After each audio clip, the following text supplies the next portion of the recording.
자, 오늘 광야가 만든 사람들 세 번째 요셉에 대한 것입니다. 요셉의 작은 소제목으로 구덩이에서 왕궁으로 히브리서 11장에 있는 말씀으로 여러분과 함께 나누고자 합니다. 요셉의 이야기는 어린 채색 옷을 입고 형들에게 꿈을 자랑하다가 구덩이에 빠지는 일로부터 이야기가 시작이 됩니다.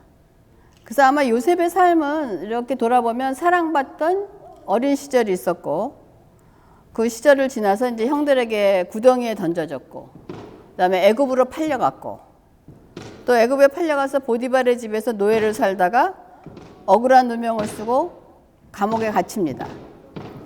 그리고 감옥에 갇혔다가 바로의 꿈을 해몽해서 애굽의 총리가 되는 게 요셉의 이야기이기도 합니다.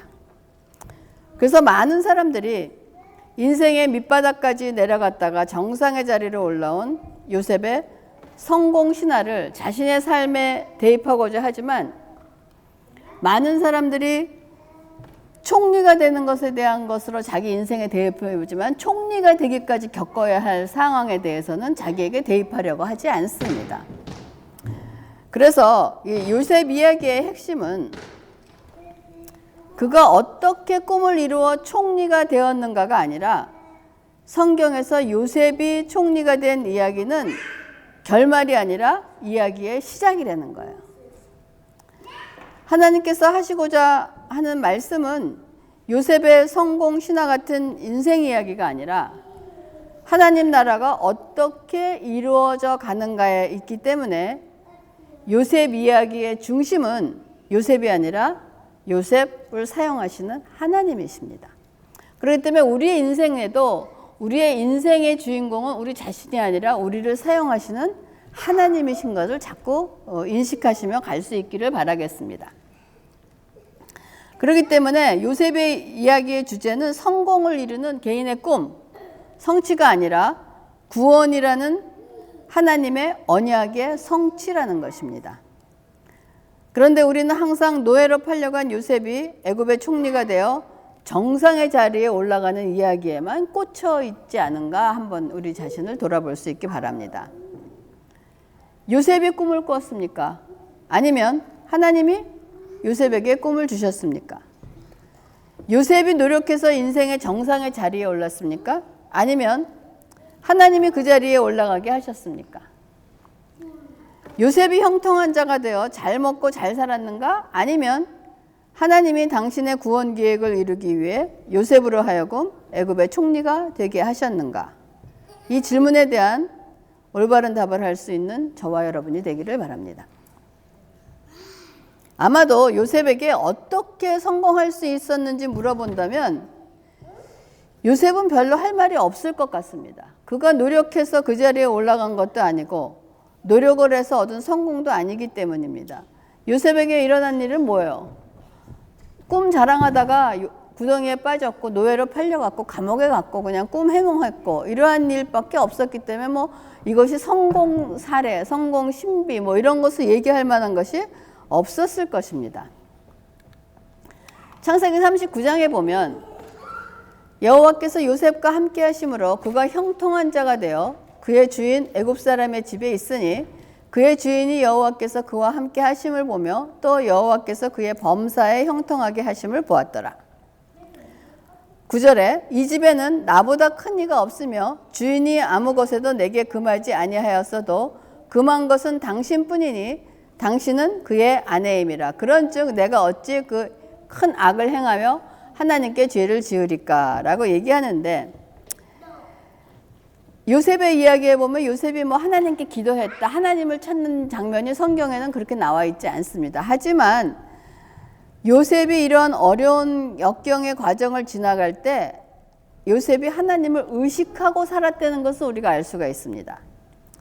요셉이 하나님을 의식하고 살 수 있었던 것은 하나님께서 그와 함께 하여 주셨기 때문에 요셉이 형통한 자가 되었고, 그 형통으로 인해서 요셉과 함께하는 사람들이 그가 하나님이 함께하는 사람이라는 걸 알게 하셨다는 거예요. 자, 여러분, 여기 그의 주인이 여호와께서 그와 함께 하심을 보며 여러분, 이 말씀이 가지는 위력을 실감할 수 있습니까? 여러분이 어느 곳에 가든지 사람들이 저 사람은 하나님이 함께하는 사람이야 라는 것을 알게 한다는 것이 여러분 그 위력을 알 수 있냐니까. 그래서 요셉이 어느 환경에 있든지 많은 사람들이 저 사람은 하나님이 함께 한다는 사람을 주위 사람들이 알고 있었다는 거예요. 그래서 이렇게 감옥에 있다가 애굽의 바로의 꿈을 해석하게 되는 사건으로 요셉은 애굽의 총리가 됩니다. 애굽의 총리가 된 후에 기근이 들자 가족들을 모두 애굽으로 초청해서 그곳에서 아브라함의 후손들이 이스라엘이라는 하나의 나라를 이루게 하는 일이 시작되는 인큐베이터와 같은 역할을 한 것이 요셉의 일생에 하나님께서 주신 그 목적이라고 생각을 합니다. 그래서 우리가 기도할 때 여러분 형통의 축복에 대해서 많이 기도합니다. 여러분의 자녀를 위해서도 아버지 이 아들이 형통하게 하여 주십시오라고 기도를 하는데, 성경에서 말하는 형통의 의미는 우리가 일반적으로 생각하는 의미와는 절대적으로 다르다는 거예요. 그래서 그거를 잘 아시고 기도하실 때 사용할 수 있기를 바랍니다. 성경은 요셉이 종으로 팔려왔음에도 뭐라 그러냐? 형통하다고 얘기합니다. 억울한 누명을 쓰고 감옥에 갇혔는데도 형통하다고 합니다. 그러나 세상에서는 이런 사람들을 형통하다고 말하지 않습니다. 그래서 히브리어로 형통은 찰라흐라는 단어인데 그 뜻이 뭐냐? 모든 막힌 것을 뚫고 나가는 거예요. go through. 강을 건너는 것, cross over. 산을 넘어가는 것, go over. 앞으로 나가는 것, go forward. 장애물을 극복하는 것, 돌진하는 것, rush. 돌파하는 것, break out. 공격하는 것, attack. 잘 맞히는 것, to finish well이라는 것. 이것이 성경에서 말하는 형통이라는 의미를 갖고 있는 것입니다. 그래서 사무엘하 19장에 있는 말씀을 보면 그와 함께하여 요단강을 밟고 건너 왕 앞으로 나오니라 라고 할 때 여기 밟고 건너가 찰라흐라는 뜻으로 러쉬라는 뜻을 가지고 있는 것입니다. 이것이 형통이라는 의미인 것이에요. 그래서 가로막힐 장애물이 하나도 없는 것이 아니라 장애물이 되는 가로막힌 강을 건너가는 것이 성경은 형통이라고 얘기를 한다는 거예요. 그래서 요셉은 빠져나올 수 없는 구덩이에 던져졌지만 살아서 나왔고, 노예로 팔려갔지만 장군의 집에서 총무위를 보았고, 보디발의 아내가 누명을 뒤집어 씌워 죽이려 했지만 죽지 않고 감옥에 던져졌고, 살아서 나오기 힘든 감옥에 들어갔다가 살아서 나왔습니다. 이런 요셉을 성경에서는 뭐냐? 형통했다고 말씀하는 것입니다. 그러나 형통은 자신의 힘이 아닌 하나님이 함께 하심으로 이룰 수 있다는 것입니다. 그래서 여러분, 형통은 막힘이 없고 장애물이 없고 하는 일마다 다 잘 되고 계속 파란 신호등이 들어오며 금수저 인생을 사는 것이 아니라는 거예요. 장애물이 있어도 그것을 잘 뚫고 헤쳐나가는 것이 있다면 그것이 뭐냐? 형통한 것이라고 얘기를 합니다. 특히 저는 이렇게 옛날보다 정말 제가 여러분을 처음 만났을 때보다 지금 이 세상을 바라보면 굉장히 많이 혼탁합니다. 그리고 사실 미래가 보이지 않습니다. 이런 미래가 보이지 않는 세상을 살아가는 여러분과 이런 세대를 살아갈 여러분들의 자녀가 하나님이 말씀하시는 형통의 삶을 살 수 있기를 저는 간절히 기도합니다. 장애물이 있으면 두려워하고 피하는 것이 아니라 하나님과 동행하는 삶을 통하여 장애물을 극복하는 사람으로 키우기 바랍니다. 그러니까 아이들 앞에 건너고 넘어야 할 강이나 산을 없애주는 것이 좋은 양육이 아니라 장애물을 극복하고 뚫고 나갈 수 있는 지혜, 인내, 믿음, 담력의 사람으로 길러내는 것이 건강하고 복된 양육입니다. 그러나 이것은 하루아침에 되는 일이 아니에요. 그냥 강제적으로 무슨 훈련한다고 되는 일이 아니라는 거예요. 부모의 말과 훈련만으로 되는 것이 아니라 아이들의 삶 속에서 살아계신 하나님과의 동행하는 경험을 통해서 징검다리 돌을 하나씩 둘씩 그에게 만들어주는 것입니다. 그럴 때 그들이 하나님과 함께하며 동행하는 삶을 사는 것을 그들이 경험하게 된다는 것입니다. 이것이 제가 여러분과 여러분 자녀를 위한 기도의 제목이기도 하고 그렇게 기도하고 있습니다. 그래서 누가 봐도 노예로 팔려간 요셉은 형통한 사람이 아니었고 억울하게 누명을 뒤집어 쓰고 감옥에 갇혀있는 요셉은 세상적인 관점에서는 형통한 사람이 아니었지만 그는 사실 형통한 가운데 있었다고 성경은 말하고 있는 것입니다. 그러면 도대체 뭐가 이렇게 형통한 건가 라고 얘기하는 것은 노예로 팔려간 구덩이에서 시작해서 지금 어디로 가느냐? 총리로 가는 길 중에 있기 때문에 그 길을 하나님이 보실 때는 형통하다라고 보신 것입니다. 그러므로 때로는 우리 인생에 잘 되는 것이 하나도 없어 보이는 것 같이 보여도 사실은 잘 되고 있는 중일 수도 있다는 것입니다. 왜냐하면 하나님을 사랑하는 자, 곧 그 뜻대로 부르심을 입은 자들에게는 모든 것이 합력하여 선을 이루기 때문이라고 성경은 말하고 있습니다. 모든 것이 합력하여 선을 이루는 것, 이것이 바로 형통이라는 것입니다. 그러므로 지금 안 되는 것처럼 보인다고 해서 불통한 것도 아니고 지금 다 잘 되고 있는 것처럼 보인다고 해서 형통한 것도 아니라는 것입니다. 그래서 세상적인 형통은 여러분, 내가 원하는 대로 해서 이루어지는 것입니다. 그러나 그리스도의 형통은 내 뜻이 아니라 나를 향하신 하나님의 뜻이 나를 통해서 이루어지는 것이 형통이라는 것입니다. 그래서 요셉은 13년간 깊은 광야에 들어가 말할 수 없는 고난을 당했지만 광야와 고난을 통해서 그를 향하신 하나님의 뜻이 이루어지기 때문에 요셉은 형통한 자라고 말하는 것입니다. 근데 만약 여러분 잘못한 것도 없는데 광야에 들어가 있다면 억울할 것입니다. 그러나 우리로 하여금 광야에 들어가게 하신 하나님의 뜻과 섭리와 목적이 있다면 오히려 광야에 들어간 것이 축복이라는 것입니다. 꼭 가나안에 들어가고 풍요한 삶을 살고 인생의 정상 자리에 올라가고 성공해야 형통한 사람이 되는 것은 아니라는 거예요. 오히려 우리가 광야를 지나고 있다 할지라도 그것을 지나는 동안 우리를 향하신 하나님의 뜻과 섭리와 목적이 이루어진다면 우리는 형통한 사람이라는 것입니다. 로마서 8장 28절 우리가 알거니와 하나님을 사랑하는 자 곧 그의 뜻대로 부르심을 입은 자들에게는 모든 것이 합력하여 선을 이룬다라고 얘기합니다. 이 말씀은 모든 것이 합력하여 선을 이룬다는 것이 다 잘 될 거야. 좋은 결과가 있을 거야. 축복받게 될 거야 라는 뜻으로 받아들이는 경향이 있지만 성경에 말씀하는 선을 이룬다는 것은 그런 것이 아닙니다. 이 선은 축복이나 성공이나 풍요나 형통이나 번영, 내가 바라고 원하는 것, 내가 소원하는 것이 아니라 뭐냐? 하나님의 뜻이라는 것입니다. 나를 향하신 하나님의 뜻이 이루어지는 것, 이것이 최고의 선이라는 것입니다. 여러분, 아브라함, 야곱, 요셉, 모세, 엘리야, 다윗, 사도 바울, 이들이 부러우십니까? 네, 저는 이들이 부럽습니다. 근데 아브라함의 삶을 보세요. 75세에 부름 받고선 25년 기다렸다 아들 하나 딱 낳았다가 그의 삶을 돌아보면 그렇게 부러워할 사람도 아닌 것 같아요. 세상적으로 보면. 야곱은 어땠습니까? 야곱은 또 아브라함보다 더 기가 막히죠. 요셉은 어땠습니까? 요셉도 애굽의 총리가 됐다 그러지만 그 삶이 어려서부터 부모 잃고 나서 그 떨어져서 그러고 살았다는 거 생각해 보세요. 모세는 어땠습니까?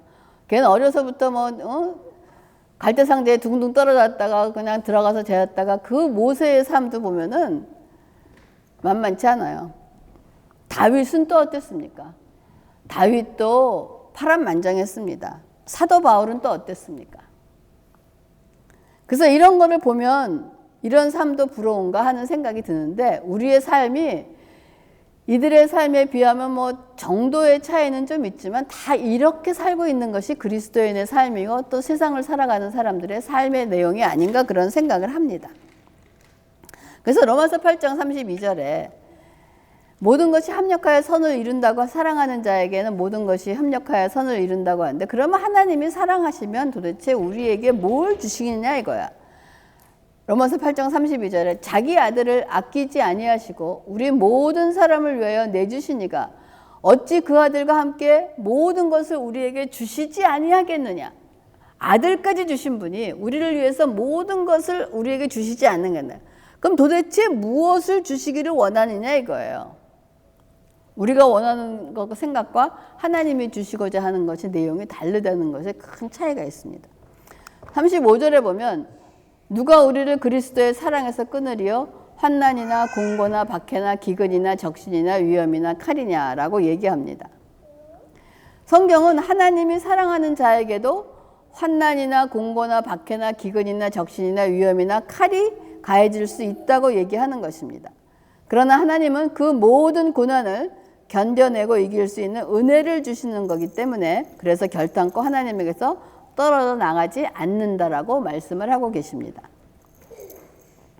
그래서 형통의 복음을 외치는 이들은 믿음으로 축복받고 믿음으로 형통하고 믿음으로 성공하고 믿음으로 인생의 정상의 자리에 오를 수 있다고 말하지만 히브리서 11장에 우리가 믿음의 장을 장식하고 있는 아벨이나 노아나 아브라함이나 이삭이나 야곱은 어떻게 믿음으로 살았는지 우리가 살펴봅니다. 아까 얘기한 것처럼 그들의 삶은 만만치 않았습니다. 그래서 그들의 믿음의 삶을 성경은 어떻게 말하고 있고 여러분들은 이들의 삶에 대해서 여러분들이 표현한다면 어떻게 말로 표현할 수 있는가 한번 생각해 보시기 바랍니다. 저는 개인적으로 많은 믿음의 조상들의 그 얘기가 있지만은 저는 개인적으로 야곱의 선조들이 얘기한 것 중에서 야곱의 말을 가장 친밀하게 공감할 수 있어서 야곱의 고백을 여러분과 함께 나누고자 합니다. 야곱은 창세기 47장에 야곱이 바로에게 이르되 내 나그네의 길이 세월이 130년 이내에다. 내 나이가 얼마 못 되니 우리 조상의 나그네 길에 연저에 미치지 못하나 험악한 difficult 세월을 보냈었나이다 라고 얘기한다는 거예요.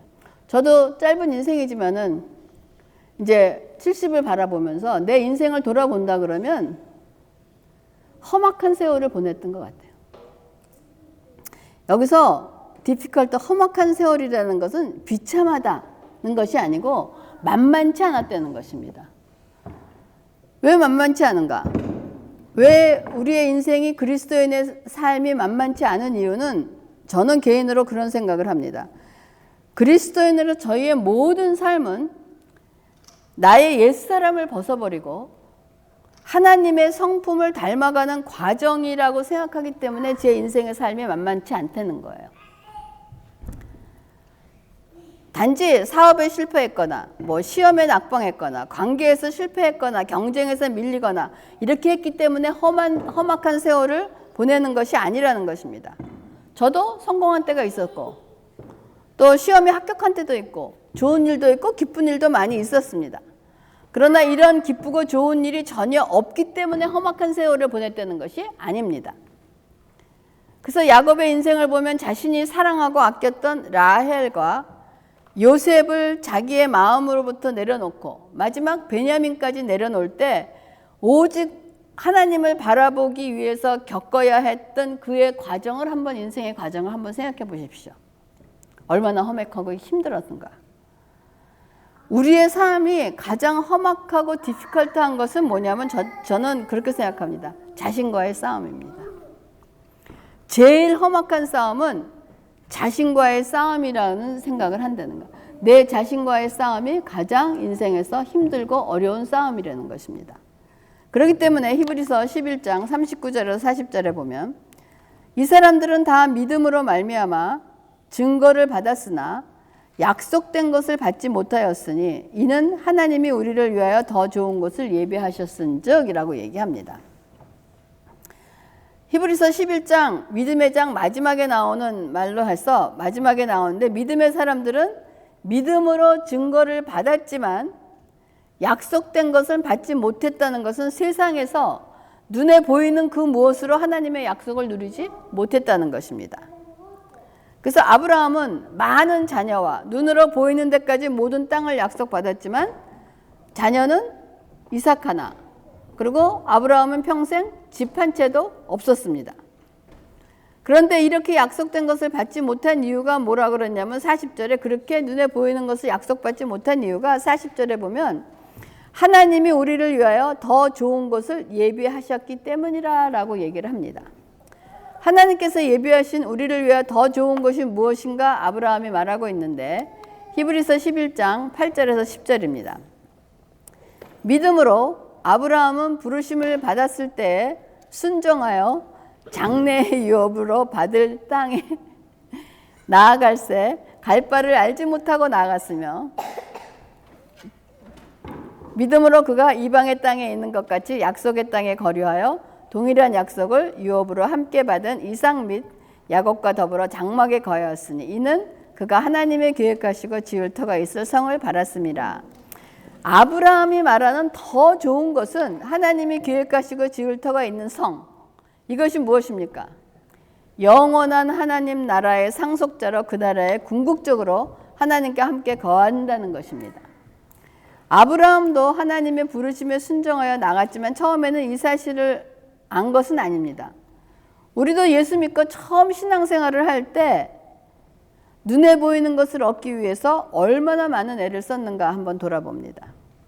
그러나 차차 눈에 보이는 것이 아니라 보이지 않는 하나님 나라 유업에 대한 것을 조금씩 알아가게 되는 것이 우리의 신앙생활인 것입니다. 그래서 히브리서 11장 15절과 16절에서 계속해서 그들이 나온 바 본향을 생각하였더라면 돌아갈 기회가 있었으려니와 그들이 이제는 더 나은 본향을 사모하니 곧 하늘에 있는 것이라. 이러므로 하나님이 그들의 하나님이라 일컬음을 받으심을 부끄러워하지 아니하시고 그들을 위하여 한 성을 예비하셨느니라 라고 얘기합니다. 아브라함이 본향을 생각한다면 돌아갈 기회가 있었지만 돌아가지 않는 것은 더 좋은 본향을 생각했다는 것입니다. 아브라함이 약속의 땅이라고 믿고 들어온 가나안에 들어가자마자 생긴 일이 뭡니까? 기근이 생겼어요. 그래서 기근이 들어 식량을 구하러 다녔고 비옥한 땅이 아니라 광야로 이루어진 가나안이었음에도 불구하고 아브라함은 척박하지만 약속의 땅 가나안에서 하늘에 있는 하나님의 나라를 사모하며 하나님의 자녀로 살기로 작정했다는 것입니다.